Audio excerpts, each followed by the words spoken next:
अस्सलामुअलैकुम स्पिरिट इस्लाम के नाज़रीन ग्रामी, उम्मीद करता हूँ आप सब खैरियत से होंगे। तो आज का जो मेरा उन्वान है वो एक ऐसे सहाबी के बारे में है जिसकी तौबा का जिक्र अल्लाह पाक ने खुद कुरान पाक में फरमाया, और इनका जिक्र बड़े सहाबा के अंदर आता है जिनका नाम हज़रत कअब बिन मालिक रज़ी अल्लाह अन्हा है। इनकी तौबा का वाक़या इस्लामी हिस्ट्री के अंदर एक बहुत अहम किरदार अदा करता है। तो उन्वान शुरू करने से पहले आप लोगों से गुजारिश है, अगर आप लोग हमारे चैनल पे नए हैं तो हमारे चैनल को सब्सक्राइब करें और बेल नोटिफिकेशन पर क्लिक कर दें ताकि आपको आने वाली न्यू वीडियोस की नोटिफिकेशन बाकायदगी से मिलते रहें। तो चले अब हम उन्वान की तरफ चलते हैं। ये वाक़या हज़रत कअब बिन मालिक रज़ी अल्लाह अन्हा का है जिनकी तौबा का जिक्र कुरान पाक में भी हुआ है। ये वाक़या ग़ज़वा तबूक 9 हिजरी का है। इस जंग में बहुत ही ज्यादा गर्मी थी और जो सफर था वो बहुत ही ज्यादा तवील था, इसलिए मुनाफिकीन और कमजोर ईमान वाले बहाना बनाकर पीछे रह गए। लेकिन 3 सच्चे सहाबा बगैर किसी झूठी वजह के पीछे रह गए, जिनमें एक हज़रत कअब बिन रज़ी अल्लाह अन्हा भी थे। हज़रत कअब बिन रज़ी अल्लाह अन्हा फरमाते हैं, मैं इससे पहले किसी जंग में गैर हाजिरी नहीं हुआ था, लेकिन जंग तबूक में सुस्ती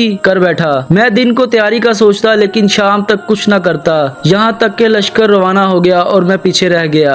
जब हज़रत मोहम्मद सल्लल्लाहु अलैहि वसल्लम तबूक से वापसी आए तो पीछे रह जाने वाले लोग आकर झूठी रीजंस देने लगे, लेकिन हज़रत कअब रज़ी अल्लाह अन्हा सोच रहे थे कि क्या मैं भी कोई झूठी वजह बता दूं। लेकिन इनका ईमान इन पर गालिब आ गया और इन्होंने कहा, मैं झूठ नहीं बोलूंगा चाहे जो भी हो जाए। हज़रत कअब रज़ी अल्लाह अन्हा ने रसूल सल्लल्लाहु अलैहि वसल्लम के सामने जाकर साफ साफ बता दिया, या रसूल अल्लाह, मेरे पास कोई शर्री वजह नहीं है, मैं बस सुस्ती कर बैठा जिसकी वजह से मैं नहीं आ पाया। हज़रत मोहम्मद सल्लल्लाहु अलैहि वसल्लम ने फरमाया, ये शख्स सच बोल रहा है, जाओ अल्लाह तुम्हारे बारे में फैसला करेगा। फिर इन लोगों के लिए हुक्म आया कि इन तीनों से कोई भी बात ना करे। मदीना की गलियां इन पर तंग हो गई, कोई भी इनको सलाम का जवाब नहीं देता था, हत्ता के करीबी रिश्तेदार भी इनसे बात करना पसंद नहीं करते थे। इसी तरह 50 दिन गुजर गए और इनकी आजमाइश और भी ज्यादा सख्त हो गई। फिर हुक्म आया कि अपनी बीवियों से भी अलग हो जाओ। हज़रत कअब रज़ी अल्लाह अन्हा पहाड़ पर चढ़कर रोते और अल्लाह ताला से माफी मांगते। फिर एक दिन एक कासद आया और उसने कहा, ऐ कअब, तुम्हारे पास रूम के बादशाह का खत आया है, वो तुम्हें पनाह और इज्जत देना चाहता है। लेकिन हज़रत कअब रज़ी अल्लाह अन्हा ने वो खत जला दिया और कहा, ये भी आजमाइश है, मैं अल्लाह और इसके रसूल को नहीं छोड़ सकता।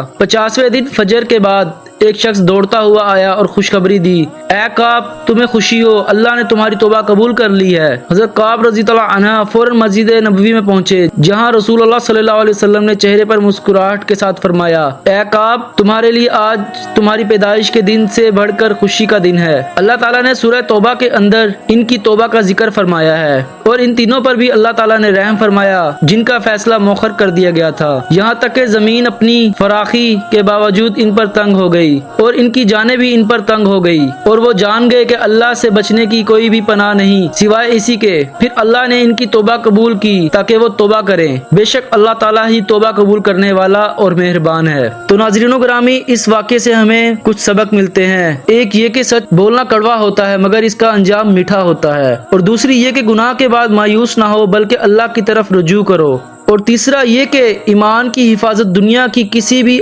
आसाइश से बेहतर है, और नंबर 4 वो ये कि आजमाइश में सब्र अल्लाह की रहमत का दरवाजा खोल देता है। तो नाज़रीनो ग्रामी, उम्मीद करता हूँ आप लोगों को मेरी ये वीडियो अच्छी लगी होगी। तो इंशाल्लाह इसी तरह की नेक्स्ट वीडियो में मिलेंगे, तब तक के लिए अल्लाह हाफिज।